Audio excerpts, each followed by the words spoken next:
This is the last section of the book, Year 6. This is Consequences. Chapter 25, Walking on the Moon. When I opened my eyes, I was lying flat, and a brilliant white light was blinding me. I thought I was dead. I really did, until I heard a scraping sound beside me, and then Dad's anguished face came into focus above my own. I smiled at him, but he didn't seem to see it. He stared at me, misery clouding his eyes. I tried to speak, to tell him I was glad to see him, but my mouth didn't seem to want to work. "I'm all right, Dad." I hoped my eyes told him what my mouth could not. In fact, I was better than all right. I was alive. The rest could wait. I closed my eyes and fell asleep. When I woke up, Mum, Dad, Nan, Dr. Ehrlich and Dr. Bryce were all standing around my bed. "What happened?" I whispered, confused. Then I remembered the swimming pool. "How did you get out of the pool?" "Marlon saved your life," Mum told me, her expression grim.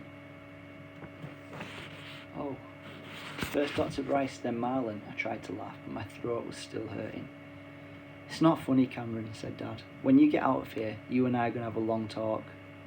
And at that, Mum burst into tears. "Mum, don't cry, please don't cry." I tried to sit up, but I didn't have 1 gram of strength in my body. "Mum, you'll upset Alex," I pleaded. "Please don't cry, I'm okay now, really I am." "Cameron," Dr. Bryce began. He and Dad looked at each other across my bed, and I knew in that instant what was coming. "Cameron, your body is rejecting your new heart. Is that why I've been feeling tired and sick?" "How long have you felt like that?" Dr. Bryce asked me sharply. "Just a week or so." "Why on earth didn't you say? Why didn't you tell me the truth yesterday? We could have taken you into hospital. We could have amended your anti-rejection drug therapy earlier," Dr. Bryce said, distraught. "That was exactly why I didn't say anything. I needed to finish what I'd started." "It's not his fault, it's yours," Mum rounded on Dr. Bryce. "Why did you take a week to get the results of his last blood tests?" "The first set of results got contaminated," Dr. Bryce answered. "We had to run all the tests again." "Mum, it's okay," I smiled. "It wouldn't have made any difference." "You don't know that," said Dad. And yes, he was right. I didn't know that, not for sure, but I felt I was right. "So what happens now?" I whispered. "Do you give me more anti-rejection drugs?" "I don't think we can do that. It would just postpone the inevitable. Your heart is fighting a losing battle. The only way forward now is to have another heart transplant," he said, "and we have to act within the next few days, before you become too weak to survive the surgery." "Another pig heart transplant?" I asked. "Yes, of course." "Is that the only way?" asked Dad. "I'm afraid so. I don't think Cameron's heart will last much into the new year otherwise," said Dr. Bryce. I smiled at him. I liked the way he was blunt. He was as blunt as ever. The poor man didn't look any happier than my mum and Dad. He realised that his brusque manner was his way of coping with things. He must have been through a lot with all the abuse he'd received over the years, with all the abuse he was probably still receiving. "How's the other heart transplant patient doing?" I asked. "She's doing fine. It took her longer to recover than you, but now she's making excellent progress," Dr. Bryce replied. "Good, I'm glad, and I was. I'd hate for all your research to have to stop now." Dr. Bryce turned to my mum and Dad. "I've spoken to the senior registrar here, and she reckons Cameron can probably go home tomorrow, Saturday or Sunday at the very latest. I think if we arrange for Cameron to come back up to the clinic on Tuesday, we'll reschedule the surgery for Wednesday, and Dr. Bryce, I don't want another transplant operation." Dr. Bryce wasn't the only one who was shocked by my words. He frowned deeply. "What are you talking about?" "I don't want another operation." "Why not? Cameron, what are you saying? Cameron, you can't give up now. Cameron, have you thought about this?" The only one who didn't jump down my throat was Nan. "Mum, Dad, I don't want another transplant," I said. "It's hard to explain, but..." "Try," Mum said immediately. It really was strange the way things worked out. Mum had been so against the operation at the beginning, and now she was the only one really pushing me to have another one. "Would it make a difference if your second transplant was from a human donor, rather than a pig?" Dr. Ehrlich asked me. "No," I replied at once. "No difference at all." "Then why not?" asked Mum. "Dr. Bryce, if I had the second operation, how long would I have to take all those drugs you've been giving me?" "Probably for the rest of your life, but isn't it worth it if they keep you alive?"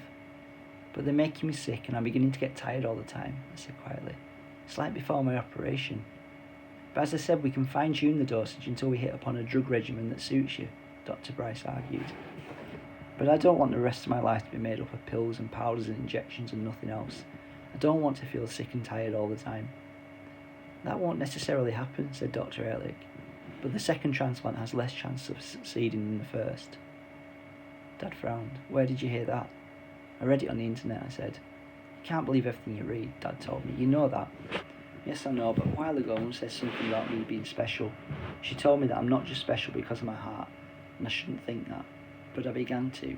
I began to think that my new heart was all that I was.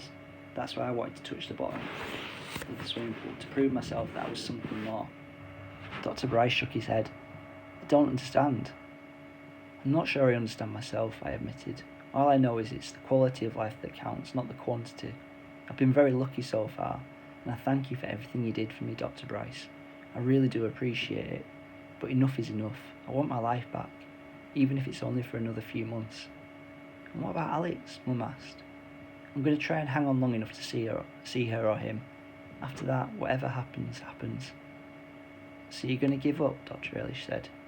Of course he isn't, he just wants to fight in his own way, said Nan. I knew Nan would understand. But I'm not going to stop taking the anti-rejection treatments, I said.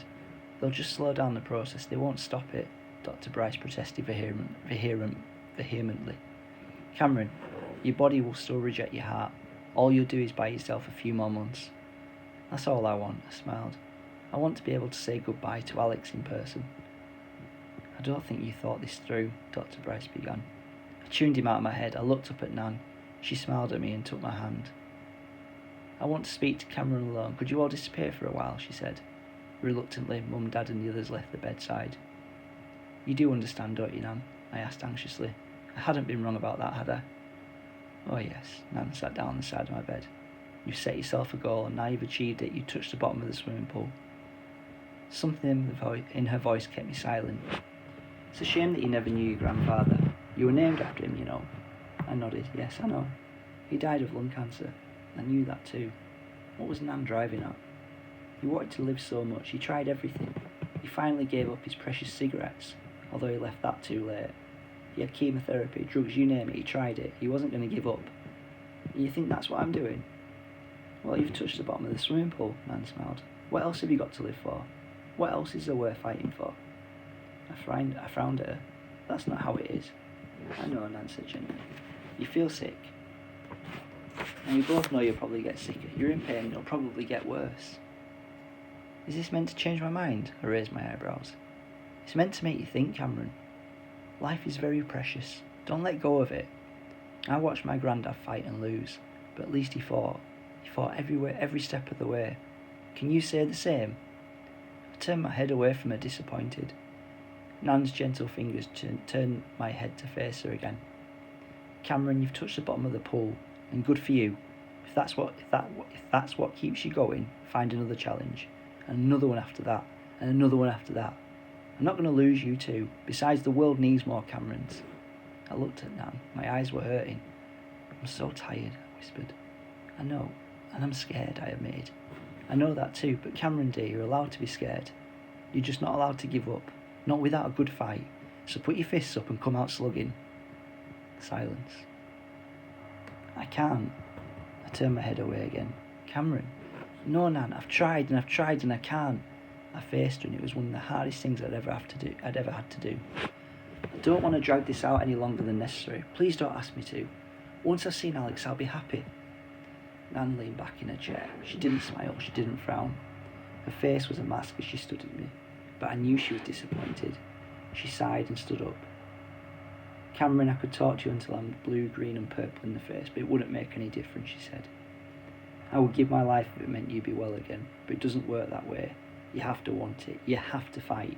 No one can do it for you, not even me. Just now you said to the doctors that I was fighting in my own way, I reminded her.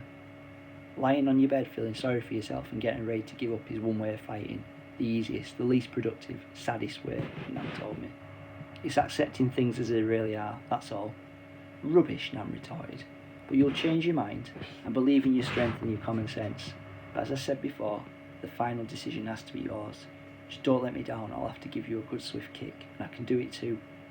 Now let me go and get your mum and dad. You have to decide what you're going to tell them. I wiped my eyes with the back of my hand as I watched Nan leave. touching the bottom of the pool. It seems so silly now. It was hardly in the same league as walking on the moon or discovering penicillin or something like that, but it had meant so much to me. Why?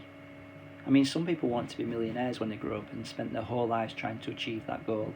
Some people wanted children, some wanted to be doctors or lawyers or to drive a fire engine. Maybe deep down, so deep down that even I wasn't consciously aware of it, I had never expected this operation to work. Was that it? Or maybe I'd begun to suspect that something was going wrong in the last couple of weeks. Is that why I came up with something just outside my grasp? Something to work for, something difficult to achieve, but not impossible. Touching the bottom of the pool was my version of walking on the moon. So what next? Nan was right. Only I could decide that one.